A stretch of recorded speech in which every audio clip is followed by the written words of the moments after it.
독일 미넨 프라운호퍼 연구소 2021년 3월 15일 프로그래밍 오류 즉시 중단하세요. 15년간 개발한 로봇팩 시스템 세대가 갑자기 오작동하기 시작했습니다. 사용자 인식 알고리즘이 실패하면서 연구진들을 잠재적 위협으로 분류하기 시작한 거예요. 경고 인증되지 않은 사용자 감지. 보안 모드로 전환합니다. 로봇들이 차가운 전자음성으로 말하며 연구실 문을 자동 잠금했습니다. 독일 최고 로봇공학자 마커스 바우어 박사가 당황했어요. 안 돼. 수동 모드로 전환. 하지만 15년 연구가 한순간에 무너지는 순간이었거든요. 그로부터 3주 후 절망한 마커스에게 한국에서 전화가 왔습니다. 대체 그는 한국에서 무엇을 발견했을까요? 안녕하세요. 저는 마커스 바우어입니다. 독일 미넨에서 25년간 로봇공학 연구를 해온 47세 과학자예요. 오늘 여러분께 제가 한국에서 경험한 놀라운 이야기를 들려드리려고 해요. 먼저 제가 일하는 프라운호퍼 연구소가 어떤 곳인지 간단히 설명해 드릴게요. 독일 전역에 76개 연구소를 두고 있는 유럽 최대 응용과학기술 연구기관이거든요. 연간 30억 유로, 한국 돈으로 약 4조 원의 예산으로 3만 명의 연구원들이 일하고 있죠. 여러분이 아시는 MP3 기술도 저희가 개발했어요. 2021년 3월 15일 오후 3시 27분 독일 민헨 프라운호퍼 로보틱스 연구소 B동 3층. 오늘이야말로 제 손이 미세하게 떨리고 있었어요. 15년이요. 정확히 15년 2개월 3일 전 하얀이의 놀라운 행동을 목격한 그날부터 시작된 긴 여정이 드디어 끝나는 순간이었거든요. 200평 규모의 실험실 한가운데 세 대의 중형 서비스 로봇이 일렬로 서 있었습니다. 팩1호부터 팩3호까지요. 키 120cm, 바퀴 기반 이동 방식이었지만 첨단 AI 칩이 탑재된 2021년 최신 기술의 결정체였죠. 박사님, 정말 확신하십니까? 수석연구원 하인츠 밀러가 조심스럽게 물었어요. 지난 2년간 17번의 실패를. 이번엔 다릅니다. 마커스가 단호하게 말을 끊었어요. 하얀이처럼. 진정으로 주인을 이해하는 마음을 구현했거든요. 하얀이요. 그 이름을 입에 올릴 때마다 가슴이 벅찼어요. 순백의 털을 가진 진돗개였거든요. 루카스가 8세 때부터 7년간 함께한 가족이었죠. 그리고 2006년 10월 12일 마커스가 과학자로서 평생 잊을 수 없는 충격을 받은 날의 주인공이었어요. 그날 루카스가 갑자기 고열로 쓰러졌을 때였어요. 구급차를 기다리는 15분 동안 하얀이는 계속 루카스 옆에서 떨어지지 않으며 손을 하차주었거든요. 그런데 신기하게도 루카스의 체온이 안정되기 시작했어요. 마치 하얀이가 루카스의 상태를 정확히 파악하고 있는 것 같았죠. 과학적으로 설명할 수 없어. 그때 마커스가 중얼거렸던 말이었어요. 걔가 어떻게 인간의 생체 신호를 이렇게 정확히 읽지? 그 순간부터였어요. 마커스의 15년 연구가 시작된 건 말이에요. 1단계 테스트를 시작합니다. 인공지능 프로그래밍 전문가 잉그리드 슈미트가 보고했습니다. 팩1호가 부드럽게 움직이기 시작했어요. 마커스에게 차를 따라주고 떨어진 서류를 정리하고 의자를 배치했죠. 훌륭한 서비스였어요. 2단계 다중 사용자 환경 테스트입니다. 여러 연구원들이 동시에 실험실에 들어왔어요. 팩2호와 3호가 즉시 반응했습니다. 각자에게 맞는 서비스를 제공하기 시작했죠. 완벽한 분배였어요. 훌륭해. 마커스의 눈이 반짝였어요. 드디어. 하지만 최종 테스트가 남아있었어요. 진짜 중요한 건 이거였거든요. 3단계 테스트 준비 완료입니다. 기계공학 전문가 토마스 바그너가 예상치 못한 상황을 시뮬레이션하기 위해 실험실 구석에서 큰 소음을 발생시켰어요. 잠재적 위험 요소를 감지했습니다. 팩3호가 차분히 보고했어요. 사용자 보호 모드로 전환합니다. 마커스가 미소를 지었습니다. 바로 이 순간이었거든요. 하얀이가 보여준 그 헌신적인 보호 본능을. 그런데요. 경고 인증되지 않은 사용자들이 감지되었습니다. 팩들의 목소리가 기계적으로 울렸어요. 잠깐 마커스가 당황했습니다. 세 대의 로봇이 동시에 경고등을 켜기 시작했어요. 마커스 외의 모든 연구원들을 인증되지 않은 사용자로 분류하기 시작한 거였거든요. 보안 위협으로 분류합니다. 출입 통제를 시작합니다. 마스터만 남겨두겠습니다. 안 돼. 마커스가 소리쳤어요. 명령을 취소합니다. 하지만 로봇들은 멈추지 않았어요. 실험실 문을 자동으로 잠그고 다른 연구원들의 출입을 차단하기 시작했거든요. 비상정지. 수동 모드로 전환. 연구원들의 외침소리가 실험실을 가득 채웠습니다. 그날 오후 3시 31분, 비상 시스템에 의해 로봇들이 강제 정지되었습니다. 다행히 물리적 피해는 없었어요. 하지만 실험실 내부는 아수라장이 되었고 보안 카메라는 모든 것을 기록하고 있었죠. 3시 47분, 첫 번째 사내 보고서가 작성되었습니다. 로봇 시스템 오작동으로 인한 사용자 인식 알고리즘 실패. 마커스는 바닥에 주저앉았어요. 15년간 찾아 헤맸던 답이었거든요. 하얀이가 보여준 그 완벽한 유대감을요. 하지만 한순간에 물거품이 되어버렸죠. 하얀이는 이러지 않았어. 2021년 3월 18일 오전 10시 15분 독일 연방국방부 베를린. 바우어 박사 설명해 보시오. 한스 밀러 국방장관의 목소리는 얼음처럼 차가웠어요. 장관실 대형 스크린에는 3일 전 프라운호퍼 연구소 보안 영상이 재생되고 있었거든요. 장관님, 이는 단순한 알고리즘 오류입니다. 마커스가 떨리는 목소리로 말했어요.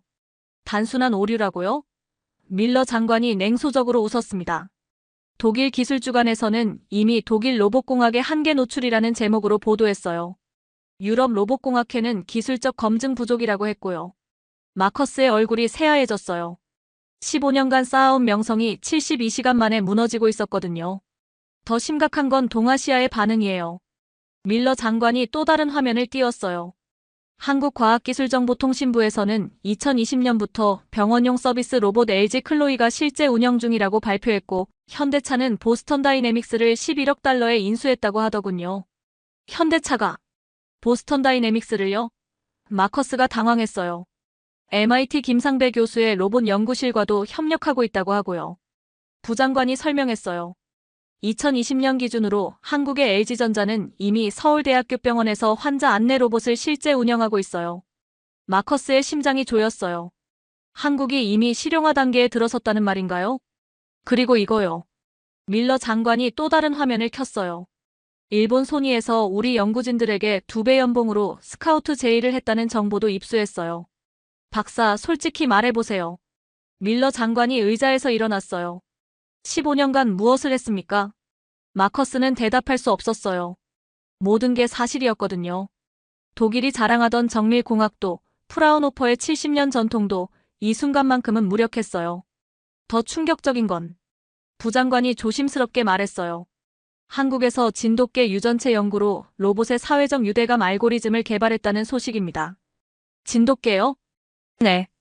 2012년 한국생명공학연구원에서 진돗개 전체 유전체를 해독했어요. 독일 복서 품종 이후 세계에서 두 번째였죠. 그리고 2020년에는 옥시토신 호르몬 연구와 결합해서 인간과 로봇 감정적 유대감을 구현했다고 합니다. 마커스는 현기증을 느꼈어요. 옥시토신이요. 모자 관계나 연인 관계에서 분비되는 그 사랑 호르몬이요. 건국대학교 박찬규 교수팀이 진돗개의 후각, 유전자 20% 변이를 분석해서 인간과의 감정적 소통 패턴을 규명했어요. 이걸 AI에 적용했다고 하더군요. 최종 결정입니다. 밀러 장관이 공식적인 어조로 말했어요. 팩 프로젝트는 즉시 중단해요. 3억 유로 투자금은 전액 회수합니다. 프라운호퍼 연구소 로봇공학부는 구조조정 대상이에요. 박사도 예외는 아니고요. 세상이 무너지는 소리가 들렸어요. 25년간 몸담았던 프라운호퍼, 15년간 혼신을 다한 연구, 독일 최고 로봇공학자라는 자부심까지요. 다만 밀러 장관이 잠시 망설였어요. 개인적으로 충고하자면 한국에서 흥미로운 연구를 하고 있다고 하더군요. 진돗개 유전자 연구 말이에요. 한국이요? 진돗개 유전자 연구라고요? 2021년 3월 19일 오후 2시 민헨 프라운호퍼 연구소 마커스 사무실. 똑똑똑. 마커스가 고개를 들었어요. 사무실 문 앞에 서 있는 여자는 3년간 별거 중인 아내 소피아였거든요. 손에는 서류 봉투를 들고 있었어요. 소피아? 여기 왜? 이혼 서류예요. 소피아의 목소리는 차가웠어요. 사인해주세요. 마커스는 멍하니 서류를 받아들였습니다. 이혼 신청서였거든요. 갑자기 왜 이런 걸? 갑자기라고요? 소피아가 냉소적으로 웃었어요. 마커스, 당신이 언제부터 이 모양이었는지 기억해요? 마커스는 대답할 수 없었어요. 2006년부터였죠. 하얀이의 놀라운 행동을 목격한 후 연구에만 몰두하기 시작했거든요. 15년 전부터예요. 소피아의 목소리가 떨리기 시작했어요. 하얀이가 루카스를 그렇게 돌봐주는 걸 보고 나서부터 당신은 달라졌어요. 가족보다 연구가 더 중요해졌죠. 마커스의 가슴이 저렸어요. 그 기억들이 생생히 되살아났거든요. 루카스가 10살 때 생일 파티 기억해요? 소피아의 눈에서 눈물이 흘렸어요. 당신은 실험실에 있었어요. 하얀이가 아이들과 놀아주는 모습을 관찰한다면서. 소피아. 중학교 졸업식도 고등학교 입학식도 다 빠졌잖아요. 소피아가 책상을 쾅 쳤어요. 당신에겐 하얀이 연구가 가족보다 중요했어요. 마커스는 고개를 떨구었어요. 맞는 말이었거든요. 15년간 과학으로만, 데이터로만 하얀이를 이해하려 했어요. 정작 살아있는 가족들의 마음은 돌보지 않았죠. 당신은 15년 전부터 지금까지 가족을 소홀히 했어요. 하얀이 연구에만 빠져서 살아있는 가족들을 돌보지 않았죠. 그리고 지금도 마찬가지예요. 나는 하얀이를 통해 더 나은 세상을 만들려고. 하얀이를 위해서요? 소피아가 쓰게 웃었어요. 하얀이라면 뭐라고 했을까요? 마스터, 가족이 더 소중해요라고 하지 않았을까요? 그 순간 마커스는 깨달았어요. 15년간 자신이 놓친 것이 무엇인지 말이에요. 하얀이는 루카스를 사랑했지만 동시에 가족 전체를 돌봤거든요. 하얀이는 우리 가족을 정말 사랑했어. 마커스가 떨리는 목소리로 말했어요. 그래요. 하얀이는 사랑을 알았어요. 진정한 사랑을요. 소피아가 눈물을 닦았어요. 하지만 당신은 몰라요. 15년이 지나도록 말이에요. 소피아가 일어섰어요. 서류에 사인하고 우편으로 보내주세요. 더 이상 당신과 같은 집에서 살 수 없어요. 소피아, 제발. 다시 한 번만. 마커스. 소피아가 문 앞에서 돌아봤어요. 당신이 정말 하얀이를 기리고 싶다면 로봇 만들 생각 말고 진정한 사랑이 뭔지부터 배우세요. 문이 닫혔어요. 마커스는 혼자 남았습니다. 책상 위에 놓인 이혼 서류를 바라보며 중얼거렸어요. 가족들은 왜 나의 희생을 이해하지 못할까? 2021년 3월 20일 오전 8시 30분 프라운호퍼 로보틱스 연구소 회의실. 미안하다, 마커스. 하인츠 밀러 수석 연구원이 사표를 책상에 내려놓았어요. 뒤이어 잉그리드 슈미트, 토마스 바그너, 그리고 다른 8명의 핵심 연구진들이 차례로 똑같은 서류를 내밀었거든요. 너희들, 뭐 하는 거야? 마커스의 목소리가 떨렸어요. 아우디에서 제안이 왔어. 하인츠가 고개를 숙였어요. 자율주행 로봇 개발팀으로 1.5배 연봉의 스톡옵션까지. 마커스는 현기증을 느꼈어요. 아우디요. 독일의 자동차 회사가 로봇 개발에 뛰어든 거예요. 25년이야. 마커스가 중얼거렸어요. 25년간 같이 일했잖아. 그래서 더 미안해. 토마스가 말했어요. 하지만 마커스, 솔직히 말하자면 우린 이미 2년 전부터 한계를 느꼈어. 한계? 팩 프로젝트 말이야. 하인츠가 무겁게 말했어요. 넌 계속 하얀이 이야기만 했어. 15년 전개 얘기로 로봇을 만들려고 했지. 우리가 뭐라고 했는지 기억해? 잉그리드가 안타까운 표정으로 말했어요. 딥러닝 접근법을 써보자고, 옥시토신 호르몬 연구를 도입해보자고 말이야. 근데 넌 계속 하얀이는 그런 게 아니었어라고만 했잖아. 하얀이는 정말 특별했어. 마커스가 간절히 말했어요. 마커스. 하인츠가 목소리를 높였어요. 그게 문제야. 너는 15년간 하나의 개에 사로잡혀서 전체 로봇공학의 발전을 놓쳤어. 토마스가 태블릿을 꺼냈어요. 이것 봐. 한국에서 작년에 발표한 논문이야. 건국대학교 박찬규 교수가 진돗개 유전체 분석으로 사회적 유대감 알고리즘을 개발했어. 그리고 이건 현대차와 보스턴 다이내믹스의 공동 연구 결과야. 잉그리드가 다른 영상을 틀었어요. 2021년부터 본격적인 협력이 시작됐어. 마커스는 말문이 막혔어요. 세상은 빠르게 변하고 있었는데 자신만 15년 전에 멈춰 있었던 거예요. 우리도 처음엔 너를 믿었어. 젊은 연구원 클라우스가 말했어요. 하지만 2년 전 패기로가 처음 실패했을 때부터 우리는 알고 있었어. 그래도 계속 따라줬잖아. 마커스가 절규했어요. 25년 우정 때문이었어. 하인츠의 목소리가 메말랐어요. 하지만 이제는 가족을 생각해야 해. 한국에서는 이미 병원용 로봇이 실제로 환자들을 돌보고 있어. 토마스가 말했어요. LG전자의 클로이 로봇이 서울대학교 병원에서 실제 운영되고 있고 감정인식까지 가능하다고 해. 마커스. 하인츠가 조심스럽게 말했어요. 너도 함께 가지 않을래? 뭐? 아우디에서 널 만나고 싶어 해. 잉그리드가 말했어요. 15년간 한 가지 목표에만 몰두한 연구자에게 관심이 있다고. 순간 마커스는 깨달았어요. 동료들조차 자신을 더 이상 동등한 파트너로 보지 않는다는 것을요. 아니다. 마커스가 고개를 저었어요. 난 안 가겠어. 마커스. 너희들은 가라. 나는 다른 길을 찾겠어. 하나씩 연구진들이 회의실을 빠져나갔어요. 25년간 함께했던 동료들이 마커스의 곁을 떠나는 순간이었거든요. 마지막으로 하인츠가 문 앞에서 돌아봤어요. 마커스, 마지막으로 조언하자면. 하얀이 집착을 버려. 그게 너를 망치고 있어. 문이 닫혔어요. 마커스는 텅 빈 회의실에 혼자 남았어요. 그때 휴대전화가 울렸어요. 한국 번호였어요. 마커스 바우어 박사님이십니까? 유창한 영어에 살짝 한국 억양이 섞인 목소리였어요. 네, 그런데. 안녕하세요. 저는 한국 카이스트 김철수 교수입니다. 박사님께 흥미로운 제안이 있어서 연락드렸어요. 카이스트요? 네. 저희가 최근 진행하고 있는 연구가 박사님의 관심사와 일치할 것 같아서요. 혹시 진돗개 유전체 연구에 대해 들어보셨나요? 진돗개 유전체요? 마커스의 심장이 뛰기 시작했어요. 하얀이도 진돗개였거든요. 저희는 2012년부터 진돗개의 전체 유전체를 해독해서 연구하고 있어요. 특히 옥시토신 호르몬과 관련된 사회적 유대감 형성 메커니즘을 분석했는데 그 결과가 매우 놀라웠어요. 어떤 결과인가요? 전화로는 설명이 어려워요.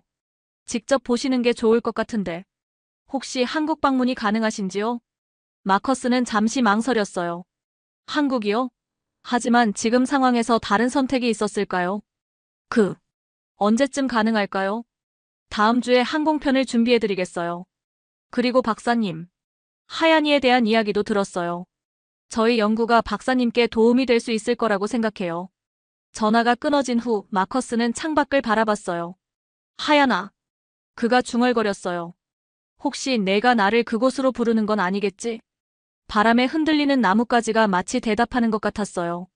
마커스는 처음으로 희망이라는 것을 느꼈습니다. 독일에서는 더 이상 설 자리가 없었지만 저 먼 한국 땅에서는 혹시 새로운 시작이 가능할지도 모르겠더라고요. 하얀이와 같은 진돗개들이 살고 있는 그곳에서 말이에요. 2021년 3월 27일 오후 5시 30분 인천국제공항 입국장. 한국에 오신 것을 환영합니다. 공항 직원의 밝은 인사를 들으며 마커스는 피곤한 표정으로 고개를 끄덕였습니다. 12시간 비행이었죠. 15년간 연구에만 매달려 해외 출장도 거의 안 했던 그에게는 정말 긴 여행이었던 거예요. 정말 여기서 답을 찾을 수 있을까? 마커스는 속으로 의구심을 감출 수 없었습니다. 한국이요. 솔직히 로봇공학 분야에서 뭘 기대할 수 있는 나라였을까요? 독일, 미국, 일본에 비하면 아직 추격자 정도라고 생각했던 거죠. 바우어 박사님이신가요? 한국어 억양이 강한 영어로 부르는 소리에 돌아보니 30대 초반으로 보이는 젊은 남자가 손을 흔들고 있었어요. 저는 카이스트 로봇공학과 박사과정 이민호라고 합니다. 김철수 교수님이 마중 보내셨어요. 마커스는 차갑게 악수했습니다. 그렇군요. 공항을 나서는 길에 이민호가 열심히 영어로 설명했어요.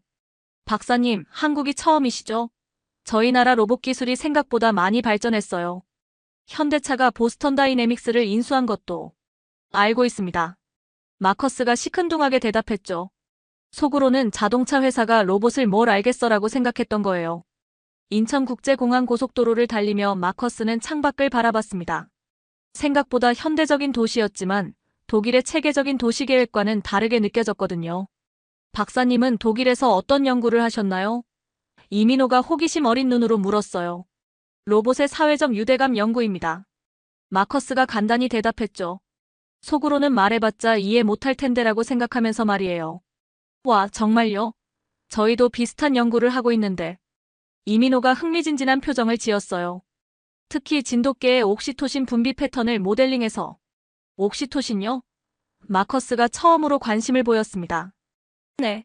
저희 박창규 교수님이 건국대학교에서 진돗개 유전체 연구를 하셨는데 후각 유전자 변이가 20%나 되더라고요.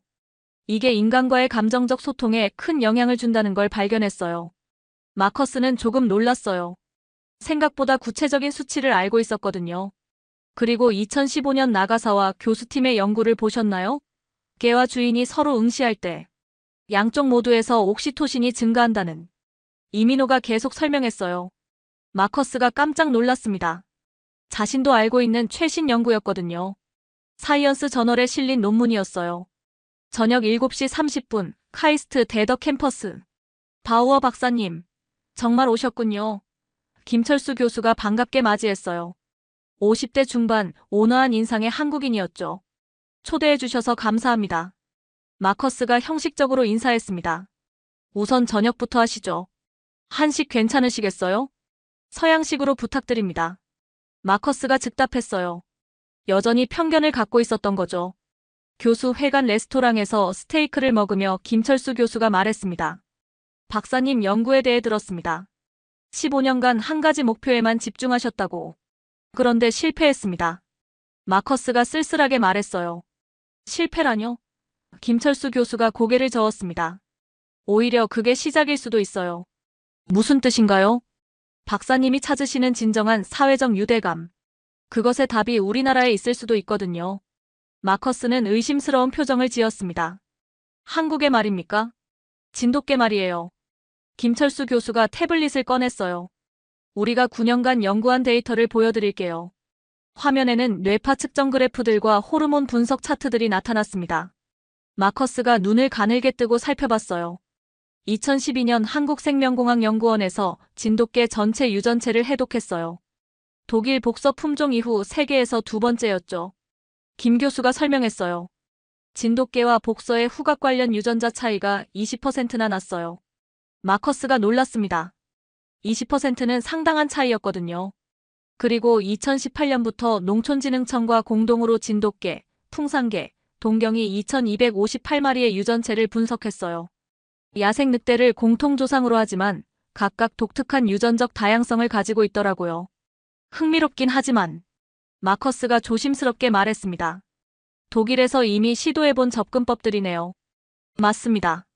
하지만 우리에게는 독일에 없는 게 있어요. 뭡니까? 실제 진돗개들이요. 김철수 교수가 미소를 지었어요. 5000년간 한반도에서 자연 진화한 순수혈통. 진돗개들과 그들의 옥시토신 분비 패턴을 9년간 연구한 데이터베이스 말입니다. 마커스는 여전히 회의적이었어요. 교수님, 솔직히 말하자면 개는 어디나 비슷합니다. 그럼 내일 진도에 가보시겠어요? 김철수 교수가 제안했습니다. 진도요? 진돗개의 고향이에요. 거기서 직접 보시면 박사님 생각이 바뀔 거예요. 그리고 저희가 실제로 옥시토신 농도 변화를 실시간으로 측정하는 실험도 보여드릴게요. 그날 밤 대전 호텔에서 마커스는 침대에 누워 천장을 바라봤습니다. 휴대전화로 독일 뉴스를 확인했어요. 프라운호퍼 연구소 구조조정. 마커스 바우어 박사는 연락 두절. 그때 하인츠에게서 왓츠앱 메시지가 왔어요. 마커스, 잘 지내? 아우디 첫 주 정말 신선하다. 자율주행 로봇 프로젝트 규모가 상상 이상이야. 너도 마음 바뀌면 연락해. 마커스는 답장하지 않았습니다. 대신 창밖을 바라봤어요. 대전의 야경이 예상보다 화려했거든요. 과연 여기서 뭘 찾을 수 있을까? 다음날 오전 6시 KTX 대전역. 박사님, 진도까지는 KTX로 2시간, 그 다음 버스로 1시간 정도 걸려요. 이민호가 설명했어요. KTX에 타면서 마커스는 놀랐습니다. 독일 ICE만큼 빠르고 조용했거든요. 시속 300km.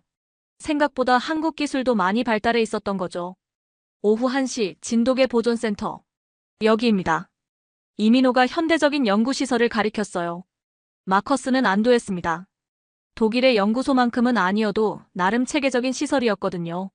하지만 센터 안으로 들어서는 순간 마커스는 멈춰 섰습니다. 한 마리의 진돗개가 그를 조용히 바라보고 있었어요. 순백의 털, 쫑긋한 귀, 아몬드형 눈. 정확히 하얀이와 닮은 모습이었죠. 저게 백구인가요? 마커스가 떨리는 목소리로 물었어요. 네. 어떠세요? 하얀이와 비슷하죠? 마커스는 백구에게 다가가려 했습니다. 하지만 백구는 즉시 고개를 돌리고 구석으로 피했어요. 완전한 무시였죠. 역시 그냥 개일 뿐이야. 마커스는 실망했습니다. 2021년 3월 30일 오후 2시 진돗개 보존센터. 백구야, 이분이 독일에서 오신 바우어 박사님이셔. 김삼봉 할아버지가 73세의 다부진 목소리로 소개했어요. 하지만 백구는 여전히 마커스를 외면한 채 할아버지 다리 옆에 바짝 붙어 있었거든요. 마커스는 이미 사흘째 백구와 씨름하고 있었어요. 독일에서 가져온 고급 간식도 부드러운 목소리도 소용없었죠. 박사님, 너무 조급하게 생각하지 마세요. 김할아버지가 따뜻하게 말했어요. 진돗개는 원래 낯선 사람한테 마음을 안 여는 게 당연해요. 하지만 과학적으로 접근하면. 마커스가 아쉬운 듯 말했어요. 그때 김철수 교수가 소형 측정기기를 들고 나타났어요. 박사님, 이게 저희가 개발한 실시간 옥시토신 측정 장비예요. 침으로 호르몬 농도를 즉석에서 분석할 수 있어요. 침으로요? 마커스가 관심을 보였어요. 네. 2019년부터 개발해서 작년에 특허를 받았어요. 혈액 채취 없이도 정확한 호르몬 수치를 측정할 수 있거든요. 김 교수가 장비를 백구에게 가져다 댔어요. 화면에 숫자들이 나타났습니다. 현재 백구의 옥시토신 농도는 25.3피코그램 퍼 밀리리터예요. 평상시 수치죠. 그때였어요. 김할아버지가 갑자기 가슴을 움켜쥐며 비틀거렸거든요. 할아버지. 이민호가 달려갔어요. 쿵. 김할아버지가 바닥에 쓰러졌어요. 얼굴이 새하얗게 변하면서 숨을 헐떡이고 있었거든요. 그 순간이었어요. 백구가 완전히 달라졌어요. 왈. 백구가 처음으로 마커스를 향해 짖기 시작했어요. 공격적인 게 아니라 마치 도움을 요청하는 것 같았거든요. 김 교수가 급히 측정기를 확인했어요. 옥시토신 농도가 85.7피코그램 퍼 밀리리터로 급상승했어요. 3배 이상 뛰었습니다. 마커스는 당황했어요. 뭘 원하는 거야? 백구가 마커스의 바지를 입으로 물고 당겼어요. 그러더니 김할아버지 쪽으로 끌고 가려고 했거든요. 마커스가 깨달았어요.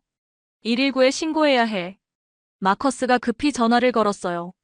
그 사이 백구는 김할아버지 옆에 바짝 붙어서 할아버지의 손을 핥고 있었어요. 지금 백구의 행동을 보세요. 김 교수가 흥분해서 말했어요. 옥시토신뿐만 아니라 코르티솔 수치도 올라갔어요.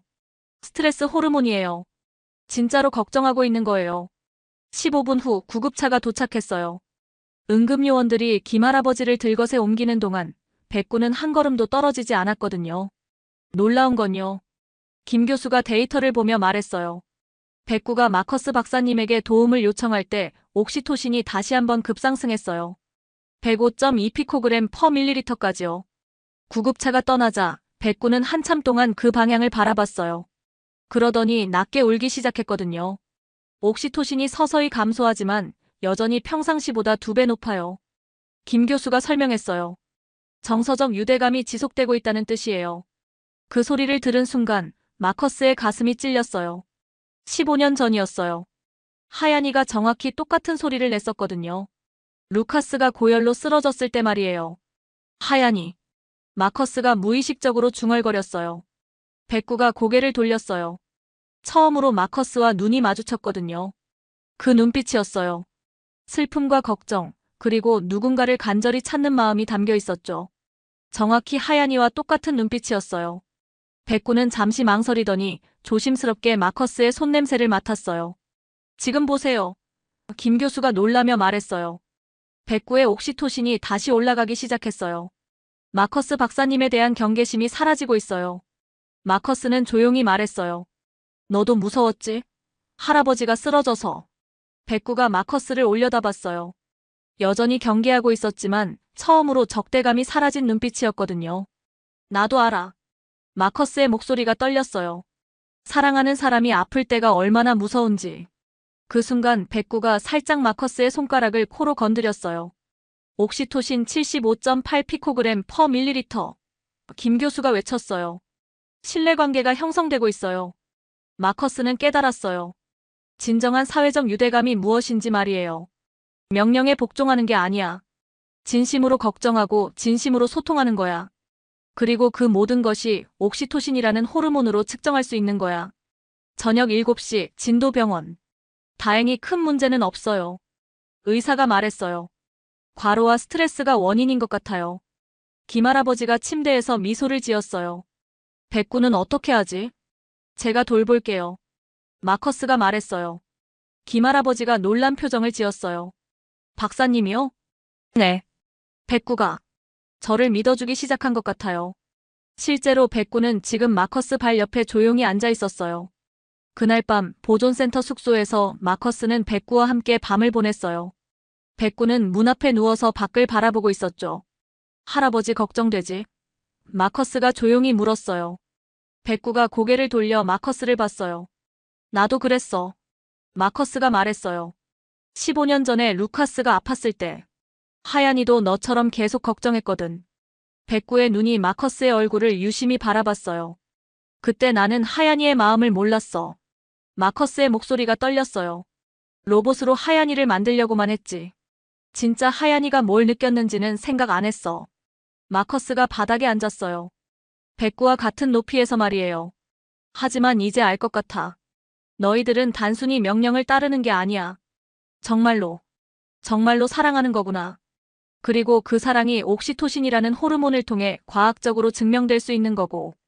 백구가 천천히 일어나서 마커스에게 다가왔어요. 그러더니 조심스럽게 마커스의 무릎에 턱을 개었거든요. 마커스는 눈물이 났어요. 15년 만에 처음으로 진돗개와 진정한 교감을 나누는 순간이었어요. 고마워, 백구야. 너 덕분에 하얀이의 마음을 조금이나마 이해할 수 있을 것 같아. 그리고 이제 그걸 과학적으로 설명할 수도 있을 것 같고. 2021년 4월 3일 오전 9시 카이스트 로보틱스 연구실. 정말 놀라운 변화예요. 김철수 교수가 태블릿 화면을 보며 감탄했어요. 마커스와 백구의 일주일간 옥시토신 상호작용 데이터가 그래프로 나타나 있었거든요. 마커스는 백구와 함께 대전으로 돌아왔어요. 김할아버지가 퇴원할 때까지 마커스가 돌보기로 했거든요. 첫날에는 백구가 박사님을 완전히 무시했어요. 이민호가 그래프를 가리켰어요. 박사님 옥시토신 수치는 15.2피코그램 퍼 밀리리터, 백구는 25.3피코그램 퍼 밀리리터였거든요. 하지만 김할아버지가 쓰러진 후부터 김 교수가 이어서 말했어요. 급격하게 변했어요. 현재는 박사님 35.8피코그램 퍼 밀리리터, 백구 42.1피코그램 퍼 밀리리터까지 상승했어요. 마커스는 신기했어요. 수치로 감정을 측정할 수 있다니. 더 흥미로운 건요. 김 교수가 다른 화면을 띄웠어요. 백구가 박사님을 신뢰할 수 있는 존재로 인식하기 시작한 거예요. 실제로 백구는 지금 마커스 발 옆에 조용히 앉아 있었어요. 그런데 박사님, 김 교수가 진지한 표정을 지었어요. 이 연구를 계속하시려면 좀 더 체계적인 접근이 필요해요. 어떤 의미인가요? 김 교수가 두꺼운 논문 뭉치를 꺼냈어요. 저희가 9년간 연구한 진돗개 유전체 데이터베이스입니다. 2258마리의 진돗개를 대상으로 한방대한 연구거든요. 마커스가 논문을 펼쳐봤어요. 복잡한 유전자 분석 차트들과 호르몬 수치 그래프들이 가득했어요. 이건 정말 대단한 연구네요. 마커스가 감탄했어요. 2012년 한국생명공학연구원에서 진돗개 전체 유전체를 해독한 후 건국대학교 박찬규 교수님과 공동으로 진행한 연구예요. 특히 후각 관련 유전자 236개의 변이를 분석했어요. 236개나요? 네. 그리고 이 유전자들이 옥시토신 수용체와 어떻게 상호작용하는지도 밝혀냈어요. 박사님이 하얀이에게서 목격한 그 특별한 감정적 유대감의 과학적 근거죠. 이민호가 태블릿으로 영상을 틀었어요. 이게 저희가 개발 중인 감정인식 알고리즘이에요. 화면에 복잡한 수식들과 그래프들이 나타났어요. 마커스는 집중해서 봤지만 이해하기 어려웠어요. 솔직히 말하면 마커스가 고개를 떨군 채 말했어요. 이 모든 걸 이해하려면 몇 년은 걸릴 것 같아요. 김 교수가 공감했어요. 맞습니다. 이건 한 사람이 단기간에 습득할 수 있는 수준이 아니에요. 그럼 결국 마커스의 목소리가 풀이 죽었어요. 저는 독일로 돌아가서 다시 혼자 연구해야 하는 건가요? 그때 김 교수가 의미심장한 미소를 지었어요. 꼭 그럴 필요는 없죠. 무슨 뜻이에요? 박사님이 한국에서 계속 연구하시면 되잖아요. 마커스는 당황했어요. 한국에서요? 하지만 저는 독일 사람이고 카이스트에서는 우수한 외국인 연구자를 적극적으로 영입하고 있어요. 특히 박사님처럼 새로운 관점을 가진 분이라면. 김 교수가 공식적인 어조로 말했어요. 한국과학기술원 로보틱스공학과에서 마커스 바우어 박사님을 객원 연구교수로 모시고 싶습니다. 정말로요? 마커스가 믿기지 않는다는 표정을 지었어요. 조건도 나쁘지 않아요. 김 교수가 설명했어요. 연간 연구비 5억 원, 연봉 1억 2천만 원, 전용 연구실 제공. 그리고 가장 중요한 건 김 교수가 백구를 가리켰어요. 백구와 함께 연구할 수 있어요. 진돗개 연구의 산실에서 말이에요. 마커스는 현기증을 느꼈어요. 꿈인가 현실인가 싶었거든요. 하지만 제 가족은 독일에 있어요. 가족분들도 모실 수 있어요. 카이스트에서 주거 지원을 해드리고 자녀분 교육도 국제학교에서 받을 수 있어요. 이민호가 덧붙였어요.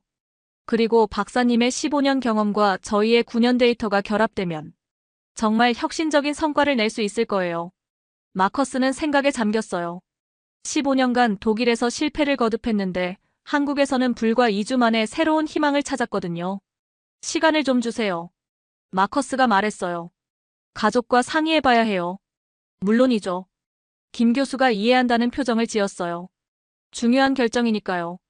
그날 저녁 마커스는 독일의 가족들과 영상통화를 했어요. 한국에서 정착하자고. 소피아가 놀란 표정을 지었어요. 응. 여기서 정말 놀라운 걸 발견했어. 하얀이의 비밀을 풀 수 있는 열쇠 말이야. 루카스가 관심을 보였어요. 아빠, 한국 어때? 살기 좋아? 생각보다 훨씬 좋아. 음식도 맛있고 사람들도 친절하고. 그리고 여기 연구진들은 정말 뛰어나. 소피아가 걱정스럽게 물었어요. 또 연구에만 빠져서 가족 소홀히 하는 거 아니지? 마커스가 진심으로 답했어요. 이번엔 다를 거야. 여기서 배운 게 기술만이 아니거든. 진정한 유대감이 뭔지 알았어. 가족이 얼마나 소중한지도. 정말 확신해? 소피아가 다시 물었어요. 응. 15년 만에 처음으로 확신해. 그리고 너희와 함께 새로운 시작을 하고 싶어. 루카스가 웃었어요. 새로운 모험이네. 나도 한국어 배우고 싶었어. 소피아가 한숨을 쉬었어요. 마커스. 정말 이번엔 다를 거지? 약속할게. 연구도 중요하지만 가족이 더 중요하다는 걸 이제 알거든. 3일 후 마커스는 김 교수에게 답을 전했어요. 받아들이겠습니다. 김 교수와 이민호가 기뻐했어요. 환영합니다, 마커스 교수님. 김 교수가 악수를 청했어요. 마커스는 처음으로 교수님이라는 호칭을 들었어요. 한국에서 새로운 신분으로 살아가게 된 거죠. 백구가 마커스에게 다가와서 꼬리를 흔들었어요. 마치 잘 결정했어라고 말하는 것 같았거든요. 2021년 6월 15일 오전 10시 인천국제공항 입국장. 여보. 마커스가 소피아와 루카스를 마중 나갔어요. 2개월 만에 재회였거든요. 와, 정말 왔구나. 루카스가 신기한 표정으로 공항을 둘러봤어요. 소피아가 마커스를 안으며 말했어요. 많이 달라 보여. 표정이 밝아졌어. 정말? 마커스가 웃었어요. 여기 와서 많은 걸 배웠거든. 대전으로 향하는 KTX 안에서 마커스는 가족들에게 지난 2개월간의 이야기를 들려줬어요. 백구라는 진돗개가 정말 그렇게 똑똑해? 루카스가 관심있게 물었어요. 하얀이만큼이나 특별해. 너도 만나보면 알 거야. 소피아가 창밖을 보며 말했어요. 풍경이 독일과는 정말 다르네. 그런데 생각보다 현대적이야. 한국은 우리가 생각했던 것보다 훨씬 발전된 나라야. 마커스가 자랑스럽게 말했어요. 오후 2시 카이스트 교수 아파트. 와, 정말 크다. 루카스가 새 집을 구경하며 소리쳤어요. 카이스트에서 제공한 교수 숙소는 3베드룸의 거실, 주방이 있는 넓은 아파트였어요. 창밖으로는 대전의 아름다운 풍경이 보였죠. 마음에 들어? 마커스가 소피아에게 물었어요. 생각보다 훨씬 좋네. 소피아가 만족스러운 표정을 지었어요. 여기서 새로운 시작을 해보자. 다음 날 마커스는 가족을 연구실로 데려왔어요. 안녕하세요.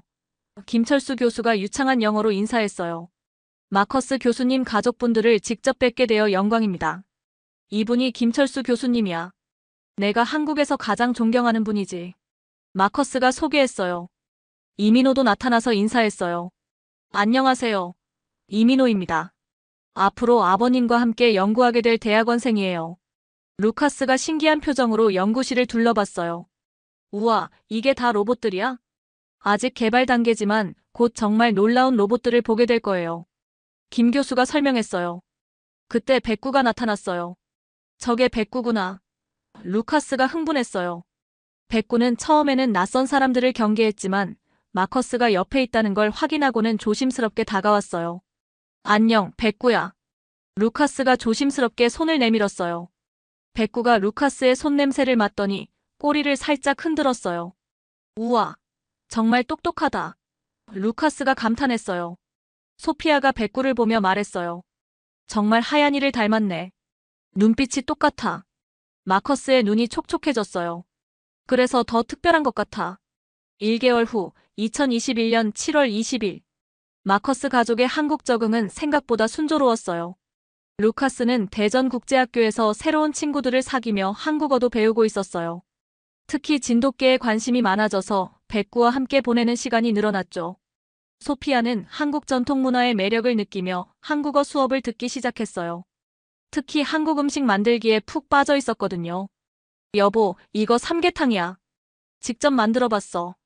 소피아가 자랑스럽게 음식을 내놓았어요. 정말 맛있겠다. 마커스가 기뻐했어요. 루카스가 젓가락질을 연습하며 말했어요. 아빠, 백구가 오늘도 나랑 같이 연구실에 가도 돼? 물론이지. 백구도 너를 좋아하는 것 같던데. 실제로 백구는 루카스와 특별한 유대감을 형성했어요. 마치 하얀이가 어린 루카스를 돌봤던 것처럼 말이에요.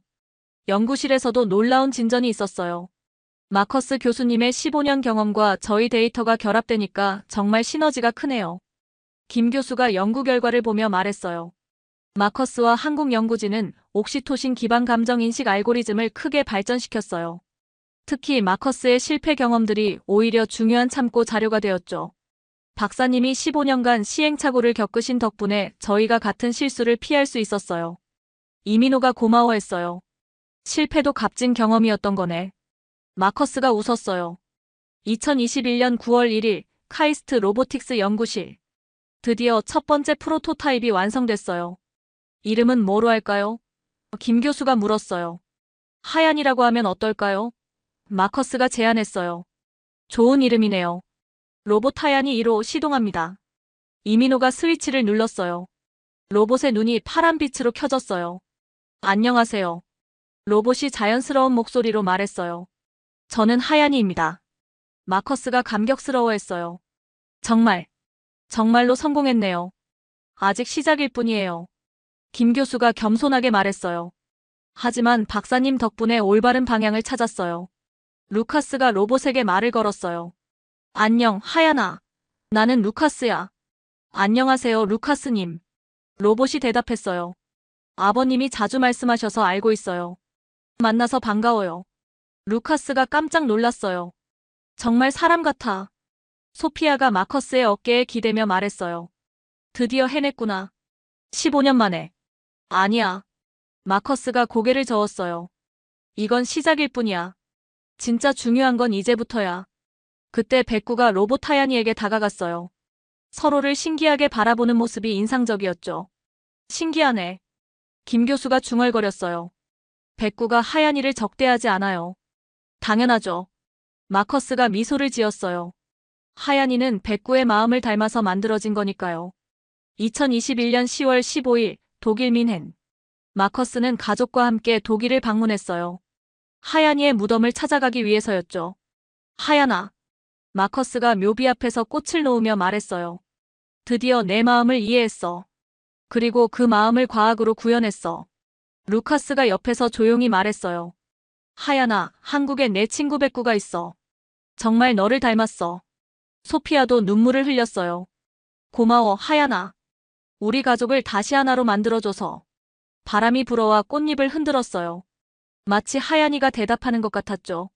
이제 정말 안녕이야. 마커스가 마지막 인사를 했어요. 하지만 내 마음은 영원히 살아있을 거야. 한국에서 그리고 우리가 만들 모든 로봇들 안에서. 2021년 12월 31일 대전 카이스트. 한국에서의 첫 번째 해가 저물어가고 있었어요. 올해 정말 많은 일이 있었네. 소피아가 창밖에 눈 내리는 풍경을 바라보며 말했어요. 최고의 한 해였어. 마커스가 답했어요.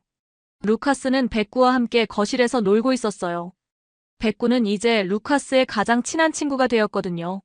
아빠, 내년에도 여기서 살 거지? 루카스가 물었어요. 그럼. 이제 한국이 우리 집이야. 마커스는 정말 행복했어요. 15년간 잃어버렸던 가족의 사랑을 되찾았고 과학적 꿈도 실현하고 있었거든요. 새해 자정, 가족들과 함께 새해 인사를 나누며 마커스는 생각했어요. 하얀아, 고마워. 내 덕분에 진정한 사랑이 뭔지 알았어. 그리고 그 사랑을 과학으로 만들 수 있다는 것도. 창밖에서는 눈이 조용히 내리고 있었어요. 새로운 해, 새로운 시작을 알리는 눈이었죠. 독일 과학자 마커스 바우어는 이제 한국 과학자 마커스 바우어 교수가 되어 진돗개들이 가르쳐준 사랑의 과학을 세상에 전하는 새로운 여정을 시작했습니다. 2022년 6월 15일, 정확히 1년 후, 카이스트와 건국대학교 공동연구팀이 개발한 하얀이 2.0이 서울대학교 병원에서 시범 운영을 시작했어요. 진돗개의 감정적 유대감을 모델링한 이 로봇은 환자들과 자연스럽게 소통하며 한국 의료진들에게 큰 호응을 얻고 있었죠. 마커스는 이제 완전한 한국인이 되어 있었어요. 한국어도 유창해졌고 김치도 잘 먹게 되었거든요. 마커스 교수님, 김할아버지가 연구실을 찾아와 인사했어요. 백구 덕분에 좋은 분을 만났네요. 백구는 여전히 마커스와 루카스의 가장 친한 친구였어요. 그리고 모든 연구에 영감을 주는 특별한 존재였죠. 할아버지, 그동안 건강하셨어요? 마커스가 한국어로 인사했어요. 아이고, 한국말 정말 늘었네. 할아버지가 기뻐했어요. 루카스는 이제 한국어를 유창하게 하는 국제학교의 인기 학생이 되었어요. 특히 진돗개에 대해 발표할 때는 전문가 수준이었죠. 소피아도 한국 전통 문화에 푹 빠져서 한국어 강사 자격증까지 따고 있었어요. 여보, 오늘 저녁은 불고기 어때? 소피아가 완벽한 한국어로 물었어요. 좋지. 마커스가 웃으며 답했어요. 그날 저녁 가족들이 함께 식사하며 마커스는 생각했어요. 15년 전 하얀이가 보여준 사랑, 그 사랑이 우리를 여기까지 이끌어왔구나. 그리고 이제 그 사랑을 과학으로 만들어서 더 많은 사람들과 나눌 수 있게 되었어. 창밖으로는 대전의 아름다운 저녁 풍경이 펼쳐져 있었어요. 독일에서 온 한 과학자 가족이 한국에서 찾은 진정한 행복이 거기에 있었답니다. 하얀이가 하늘에서 미소 짓고 있는 것 같았어요. 자신이 심어준 사랑의 씨앗이 이렇게 아름다운 열매를 맺는 모습을 보며 말이에요. 이 영상이 도움이 되셨다면 구독과 좋아요 부탁드려요. 댓글로 여러분이 알고 있는 한국 정착 외국인 이야기도 들려주세요. 감사합니다. 탕! 로스앤젤레스 다운타운 편의점에서 총성이 울려 퍼졌습니다. 안에 인질이 몇 명 있는지 확인 안 됐습니다. 용의자는 30대 남성으로 추정되며 권총을 소지하고 있어요. 경찰차들이 편의점을 포위한 가운데 CNN 중계진이 현장에 도착했습니다. 카메라 돌려. 이거 큰 뉴스야. 그런데 믿을 수 없는 일이 벌어졌어요. 모든 경찰견들이 겁먹고 후퇴한 그 순간, 며칠 전까지만 해도 전 세계의 조롱을 받던 두 마리 한국개가 현장으로 달려간 겁니다. 저 개들이 뭘 할 수 있겠어? 명령어도 못 알아듣는 애들이. 하지만 20분 후 전 세계가 충격에 빠졌습니다. 도대체 그 편의점에서 무슨 일이 벌어진 걸까요? 그리고 왜 CNN 감독은 진돗개들을 그렇게 무시했던 걸까요? 지금부터 그 놀라운 반전의 이야기를 들려드리겠습니다. 제 이름은 레베카 체이스입니다. 45살이고요. CNN 사나 그레이트 빅스토리에서 18년째 다큐멘터리 감독을 하고 있어요. 매일 아침 7시 30분, 저는 CNN 센터 지하주차장에서 하루를 시작해요. 엘리베이터를 타고 42층으로 올라가면서 스마트폰으로 밤새 들어온 뉴스 알림들을 체크하죠. 제 사무실은 그레이트 빅스토리 팀 한가운데 위치해 있어요. 유리벽으로 되어 있어서 팀원들의 움직임이 한눈에 보이죠. 책상 위에는 항상 3개의 모니터가 켜져 있고 하나는 실시간 뉴스, 하나는 편집 프로그램, 나머지 하나는 시청률 데이터를 보여줍니다. 18년간 이 일을 해오면서 시청률 수치만 봐도 어떤 방향으로 가야 할지 감이 와요. 진실을 찾아 세상에 알리는 일이라는 사명감이 저를 움직이게 하죠. 2024년 3월 12일 오전이었습니다. 평소처럼 커피를 마시며 다음 기획을 생각하고 있는데 대학 동창 톰에게서 전화가 왔어요. 레베카, 너 이거 알아? 우리 LA 경찰서에서 한국개들 테스트하고 있는데 완전 웃기는 상황이야. 톰은 LA 경찰서 K9 유닛에서 15년째 일하는 베테랑이었거든요. 한국개들이? 응, 진돗개라고 하는데 한미협력 강화 차원이라든가 뭐라든가. 어떻든 한국 천연기념물이래. 근데 정말 한심해. 기본 명령어도 못 알아듣고 어제는 우리 독일 셰퍼드 맥스한테 물리기까지 했어. 순간 8년 전 그 끔찍한 기억이 떠올랐습니다. 베벌리힐스 근처 개 공원에서 제 딸 사라가 중국 차우차우에게 물렸던 그날 말이에요. 푸들푸들해 보이던 차우차우가 갑자기 사라의 팔뚝을 물었을 때 응급실에서 18바늘을 꿰매며 울던 딸의 모습이 생생했거든요. 역시 아시아 개들은 예측 불가능해. 중국 개든 한국 개든 다 똑같아. 그렇지? 내일 공개 시연도 있는데 완전 망신당할 것 같아. 한국 관계자들, 언론까지 와서 보는데 말이야. 그때 제 머릿속에서 번뜩 아이디어가 떠올랐어요. 이거 완전 특종감 아닌가? 톰, 그거 언론 공개 행사 맞지? 나도 추가 취재진으로 들어갈 수 있을까? 물론이지. 어차피 여러 언론사 오는데 너희 CNN도 환영이야. 너 같은 전문가가 보면 더 재밌을걸? 전화를 끊고 저는 편집장 데이비드에게 달려갔어요. 데이비드, 완전 흥미로운 소재가 있어요. 내일 LA 경찰서에서 한국 진돗개 공개 시연이 있는데 현장에서 생중계하면서 실체를 보여주는 거예요. 오, 좋은데? 요즘 K-팝, K-드라마 열풍이라 한국 관련 콘텐츠는 확실히 클릭되거든. 맞아요. K-팝은 세계적인데 K-독은 삼류네. 이런 각도로 현장에서 바로 보여주면 어떨까요? 제 안에 PD 본능이 작동했어요. 조롱 콘텐츠는 항상 바이럴됩니다. 게다가 개인적 원한까지 풀 수 있다니 이보다 완벽한 소재가 어디 있겠어요. 추가 취재비 $20,000로 내일 현장 생중계 어떠세요? 한국개들의 실체를 생생하게 보여드리겠습니다. 그날 저녁 집에 돌아가 딸 사라에게 말했죠. 사라야, 엄마가 아시아 개들이 얼마나 과대포장된 건지 세상에 보여줄 거야. 사라가 숙제하던 손을 멈췄어요. 엄마, 아직도 그때 일 때문에 화나? 당연하지. 너를 다치게 한 건 용서할 수 없어. 8년 전 응급실에서 의사가 했던 말이 떠올랐습니다. 차우차우는 경계심이 강한 개라 갑작스런 접촉에 공격적으로 반응할 수 있어요. 아시아 개들 특성상 예측하기 어려운 면이 있거든요. 그때부터 저는 중국, 한국, 일본 개들을 모두 같은 선상에서 봤어요. 위험하고 예측 불가능한 아시아 개들이라고 말이죠. 3월 13일 오전 9시, 저는 카메라 크루 2팀과 함께 LA 경찰서 K9 유닛 훈련장에 도착했어요. 이미 여러 언론사가 와 있었고 한국에서 온 관계자들, 한인 신문사 기자도 카메라를 들고 열심히 준비하고 있었습니다. 오늘 한국의 자랑스러운 진돗개가 미국 경찰견으로 첫걸음을 내딛는 역사적인 순간을 담으러 왔습니다. 한인 기자의 목소리가 들렸어요. 저는 속으로 비웃었죠.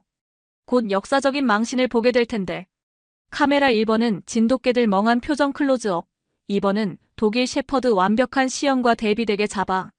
오전 10시 공개 시연이 시작되었습니다. 먼저 기존 경찰견들부터 시작했어요. 자, 그럼 우리 베테랑들부터 보여드리겠습니다. 톰슨이 자신의 파트너 독일 셰퍼드 렉스와 함께 나왔어요. 플라츠. 렉스가 즉시 엎드렸습니다. 지츠. 앉았어요. 수행. 추적 명령에 렉스는 바로 냄새를 맡으며 목표물을 찾아 나갔습니다. 완벽한 퍼포먼스였죠. 관중들이 박수를 쳤습니다. 한국 관계자들도 감탄하는 표정이었어요. 이어서 잭슨의 말리누와 타이탄도 완벽한 어택 트레이닝을 보여줬습니다. 보호복을 입은 훈련관을 향해 정확히 팔 부분을 물고 늘어지는 모습의 관중들이 와 하고 탄성을 질렀어요. 이제 한국에서 온 진돗개들 차례입니다. 드디어 제가 기다렸던 순간이 왔습니다. 손에 땀이 촉촉하게 맺혔어요. 마리아 로드리게스 경관이 진돗개 대안이와 민국이를 데리고 나왔어요. 자, 대안아. 컴. 대안이를 불렀지만 역시나 반응이 없었습니다. 그냥 멍하니 서 있을 뿐이었어요. 지츠. 앉으라고 했지만 대안이는 고개만 갸우뚱할 뿐이었습니다. 관중들 사이에서 웅성거리는 소리가 들리기 시작했어요. 왜 안 들어요? 뭔가 이상한데? 저는 카메라맨에게 손짓했어요. 대안이 멍한 표정 당겨. 마리아 경관이 당황해서 영어로 바꿔봤습니다. 시트. 다운. 스테이. 하지만 대안이는 여전히 제자리에 서서 마리아를 쳐다보고 있을 뿐이었어요. 마치 왜 이상한 소리를 내지?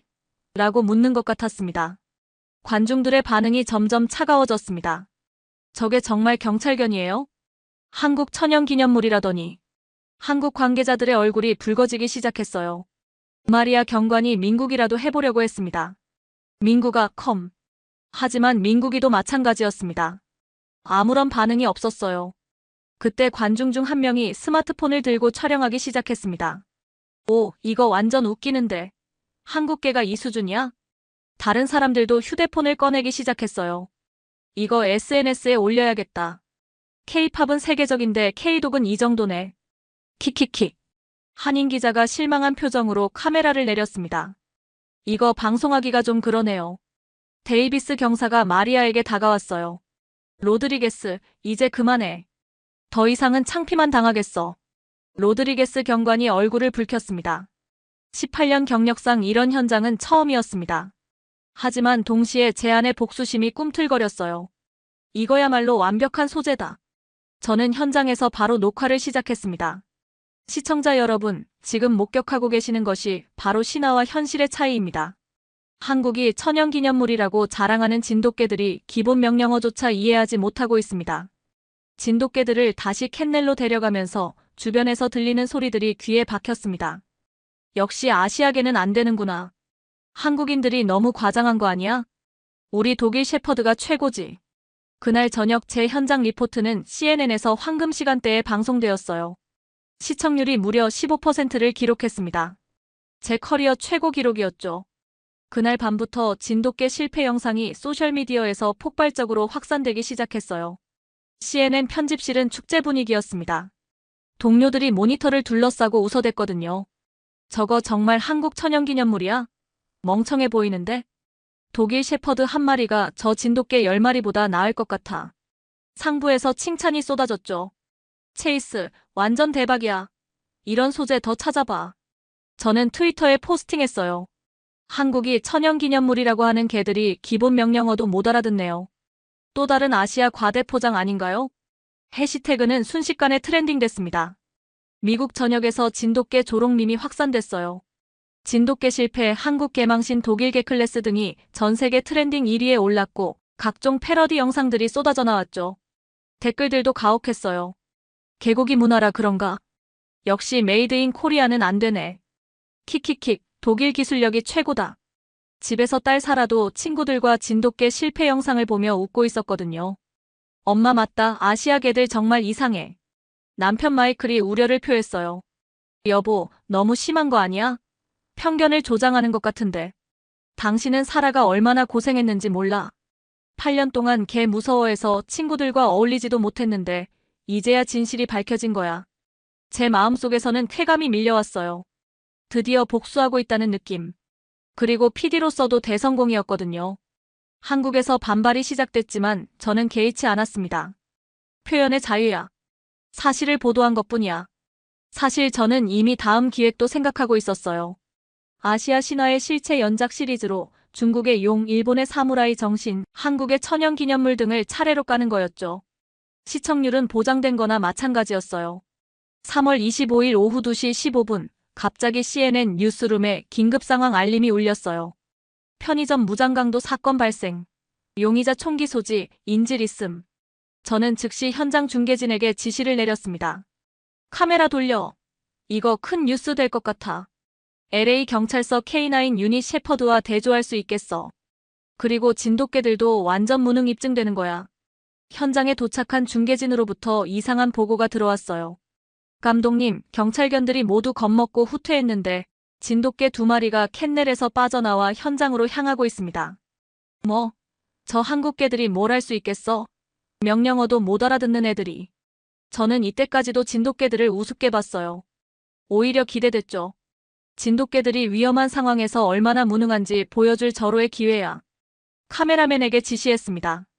진돗개들 위험해 보이게 찍어 시민들 피하는 것도 잡고. 이거 완전 특종감인데. 진돗개들이 실제 위험 상황에서 얼마나 쓸모없는지 전 세계에 보여줄 수 있어. 편의점 앞에는 이미 경찰차들이 포위하고 있었어요. 협상 전문가가 확성기로 용의자를 설득하려 하고 있었고요. 안에 인질이 몇 명 있는지 확인 안 됐습니다. 용의자는 30대 남성으로 추정되며 권총을 소지하고 있어요. 그때 편의점 안에서 총소리가 들렸습니다. 탕! 젠장, 또 쐈어. 저는 생중계를 진행하면서도 내심 기대하고 있었어요. 진돗개들이 이 상황에서 어떤 바보 같은 모습을 보여줄지 말이에요. 시청자 여러분, 지금 실제 위험 상황이 발생했습니다. 과연 며칠 전 기본 명령어도 못 알아듣던 한국 진돗개들이 어떤 모습을 보여줄까요? 그런데 믿을 수 없는 일이 벌어졌어요. 진돗개 대한이와 민국이가 소리 없이 편의점으로 접근하더니 마치 서로 신호를 주고받는 것처럼 완벽한 팀워크를 보여주는 거였어요. 뭐야? 저게 뭐야? 대한이는 편의점 뒤편으로 돌아가고 민국이는 정면에서 대기하고 있었어요. 마치 작전을 짠 것처럼 말이죠. 저는 생중계 도중에 완전히 멘붕 상태가 됐습니다. 이게 며칠 전에 명령어도 못 알아듣던 그 개들이야? 편의점 안에서 용의자가 소리쳤어요. 누구야? 들어오지 마. 그 순간 대한이가 깨진 창문으로 뛰어들어갔습니다. 동시에 민국이도 정면 입구로 들어갔어요. 제가 18년 다큐멘터리 감독을 하면서 이런 장면은 처음 봤어요. 아무런 훈련 지시도 없이 두 마리가 알아서 역할 분담을 하고 있었거든요. 저리 가. 쏠 거야. 용의자가 대한이를 향해 총을 겨누는 순간 대한이가 순식간에 달려들었어요. 정확히 용의자의 총든 팔을 물고 늘어졌죠. 총이 바닥에 떨어졌어요. 그 사이 민국이는 구석에서 떨고 있던 10대 소녀를 안전한 곳으로 밀어냈습니다. 아니, 이런 일이.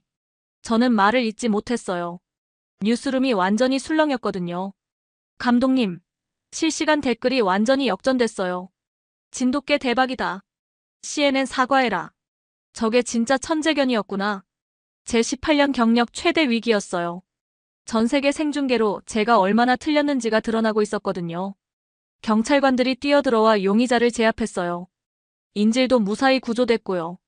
모든 게 끝난 후 진돗개들은 마치 당연한 일을 한 것처럼 차분히 앉아 있었어요. 저는 편집실에 급히 전화를 걸었습니다. 방송 중단할까요? 아니야, 계속 가. 이미 전 세계가 보고 있어. 하지만 저는 어떻게 해야 할지 몰랐어요. 며칠 전까지만 해도 진돗개들을 조롱했던 제가 이제 와서 뭐라고 말해야 하나요? 남편 마이클에게 떨리는 목소리로 전화했어요. 여보, 나 큰일 났어. 무슨 일이야? 진돗개들이 완전히 달랐어. 내가 완전히 틀렸어. 그 순간 8년 전 차우차우 사건이 다시 떠올랐어요. 그때 그 차우차우가 사라를 공격한 건 뭐였지? 갑자기 머릿속이 복잡해졌어요. CNN 상부에서 긴급회의가 소집됐어요. 저는 완전히 패닉 상태였습니다. 그 다음 날부터 저는 미친 듯이 팩트체크를 시작했어요. 가장 먼저 마리아 로드리게스 경관을 긴급 인터뷰했습니다. 경관님, 이거 진짜예요? 조작 아니고요? 마리아 경관이 한숨을 쉬었어요. 체이스 감독님, 저도 처음엔 진돗개들을 무시했어요. 20년 전에 아키타에게 물린 적이 있거든요.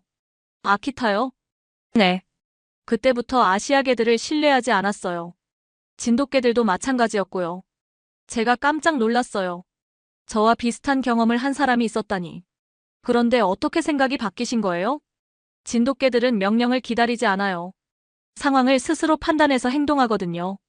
서구의 경찰견들처럼 절대 복종하는 게 아니라 파트너로서 함께 사고하는 거예요. 이게 무슨 말인지 이해가 안 됐어요. 그럼 처음 훈련 때는 왜 반응이 없었던 거죠? 신뢰관계가 형성되지 않았기 때문이에요. 진돗개들은 진정으로 인정하는 파트너에게만 자신의 능력을 보여줘요. 그 다음에는 가스 누출을 진돗개가 감지했을 때 옆에서 설명해주던 한국에서 온 김 선생님을 인터뷰했어요. 김 선생님, 진돗개가 정말 그렇게 특별한 개인가요? 진돗개는 1000년 넘게 진도라는 섬에서 독립적으로 살아왔어요. 명령을 받아서 행동하는 게 아니라 스스로 생각하고 판단해야 생존할 수 있었거든요. 그럼 서구식 훈련법과는 완전히 다른 거네요? 맞아요. 서구는 복종을 기반으로 하지만 진돗개는 파트너십을 기반으로 해요. 개와 사람이 함께 상황을 판단하고 해결책을 찾는 거죠. 저는 충격을 받았어요. 제가 지금까지 알고 있던 개 훈련 상식이 완전히 뒤바뀌는 느낌이었거든요. 그런데 왜 처음에는 그런 설명을 안 해주셨어요? 말씀드렸어도 믿으셨을까요? 직접 보셔야 이해할 수 있는 거라고 생각했어요. 김 선생님 말이 맞았어요. 저는 처음부터 편견을 가지고 있었거든요. 가스 누출 때 왔었던 가스회사에도 직접 전화해서 확인해봤어요. 정말 개들이 먼저 알아챈 거 맞나요? 네, 저희도 놀랐어요. 보통 개들로는 불가능한 일이에요. 벽 안쪽 미세한 누출까지 감지하다니. 더 충격적인 건 그 다음에 일어났어요. 마약 탐지 훈련에서 진돗개의 또 다른 놀라운 능력을 보여준 거예요. 진돗개들이 벽 속에 10년 전에 떨어뜨린 용접 도구까지 찾아낸 거예요. 이런 일이 가능한 건가요? 진돗개들의 후각은 단순히 냄새를 맡는 게 아니라 환경 전체를 읽어내는 것 같아요. 바람의 방향, 온도, 습도까지 종합적으로 판단해서 냄새의 근원지를 찾아내는 거죠. 저는 점점 혼란스러워졌어요. 제가 지금까지 조롱했던 진돗개들이 사실은 세계 어떤 개들보다 뛰어난 능력을 가지고 있었던 거잖아요. 그날 밤 딸 사라와 이야기했어요. 사라야, 엄마가 진돗개들에 대해 완전히 잘못 생각했던 것 같아. 엄마, 그럼 8년 전 차우차우는 어떻게 생각해? 글쎄, 모든 개가 다 똑똑한 것은 아니니까. 사라가 동의한다는 표정을 지었어요. 그렇긴 하지. 내가 너무 성급하게 아시아 개들 전체를 판단했나 봐. 며칠 후 진돗개들의 마지막 테스트가 있었어요. 복합 상황 수색이었는데 마약, 폭발물, 실종자를 동시에 찾아야 하는 고난도 훈련이었거든요. 기존 방식으로는 핸들러가 일일이 지시해야 하는 건데 진돗개들은 달랐어요. 세 마리가 서로 짧은 소리로 의사소통을 하더니 각자 다른 방향으로 흩어졌어요. 대한이는 폭발물 쪽으로, 민국이는 마약 쪽으로, 독일 shepherd 맥스는 실종자 쪽으로요. 20분 만에 모든 목표물을 찾아냈어요. 기존 방식보다 30% 빠른 속도였어요. 이건 혁명적이야. 데이비스 경사가 감탄했어요. 개들이 스스로 역할 분담을 하고 협력한다고. 그때 CNN 상부에서 압박이 들어왔어요. 체이스, 이미 엎질러진 물이야. 조용히 넘어가자. 무슨 말씀이세요? 진돗개 조롱방송으로 이미 대성공했잖아. 굳이 번복할 필요 없어. 시청률만 생각해. 하지만 저는 언론인으로서 양심이 남아있었어요. 안 돼요. 제가 잘못했으면 바로 잡아야죠. 회사 이미지 생각해봐. 우리가 틀렸다고 인정하면 신뢰도 떨어져. 그래도 진실을 말해야 해요. 결국 저는 개인 비용으로라도 진실 다큐멘터리를 만들기로 결심했어요. 제목은 진돗개의 진실이었죠. 그리고 용기를 내서 딸 사라와 함께 K9 유닛을 방문했어요. 8년 만에 개와의 만남이었거든요. 엄마, 나 무서워. 괜찮아, 사라야. 엄마도 처음엔 무서웠는데 이제 알겠어. 우리가 잘못 이해했던 거야. 대한이와 민국이가 조용히 다가왔어요. 강요하지 않고 사라가 준비될 때까지 기다려줬어요. 사라가 처음으로 진돗개를 쓰다듬을 때 저는 눈물이 났어요. 8년간 딸을 괴롭혔던 트라우마가 치유되는 순간이었거든요. 엄마, 이 아이들 정말 따뜻해요. 왜 처음엔 무서웠지? 저는 깨달았어요. 편견이란 무지에서 나오는 두려움이라는 걸요. 6개월 후 제 다큐멘터리 진돗개의 기적, 편견을 넘어서가 완성됐어요. 에미상 시상식 날이었어요. 제 작품이 최우수 다큐멘터리상 후보에 올랐거든요. 최우수 다큐멘터리상은 진돗개의 기적, 편견을 넘어서 레베카 체이스 감독. 수상소감에서 저는 말했어요. 이 상은 제가 받을 자격이 없습니다. 진돗개 대한이와 민국이, 그리고 제게 진실을 가르쳐준 한국의 모든 분들께 바칩니다. 저는 개인적 편견 때문에 진실을 외면했었어요. 8년 전 제 딸이 차우차우에게 물린 사건으로 아시아계 전체를 미워했거든요. 하지만 진돗개들을 통해 깨달았습니다. 편견이 얼마나 우리를 눈멀게 하는지를요. 다큐멘터리는 미국 전역에서 방영됐어요. 진돗개에 대한 인식이 완전히 바뀌었죠. FBI에서도 진돗개 도입을 검토하기 시작했고요. 딸 사라는 이제 진돗개 보호단체에서 자원봉사를 해요. 엄마, 편견 때문에 얼마나 많은 아름다운 것들을 놓쳤을까요?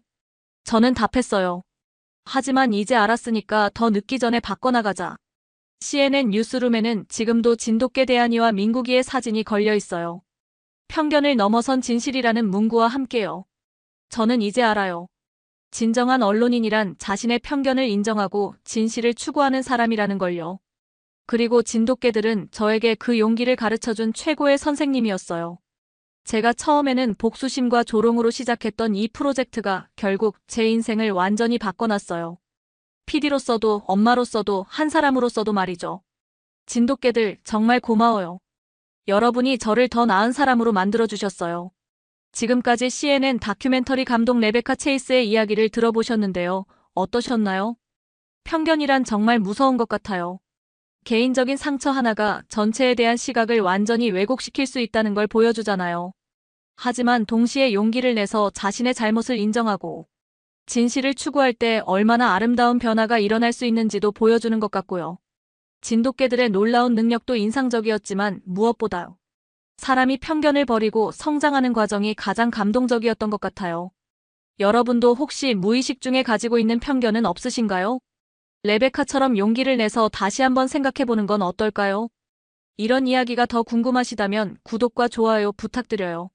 그리고 댓글로 여러분의 생각도 들려주세요. 다음에도 더 흥미진진한 이야기로 찾아뵐게요. 감사합니다.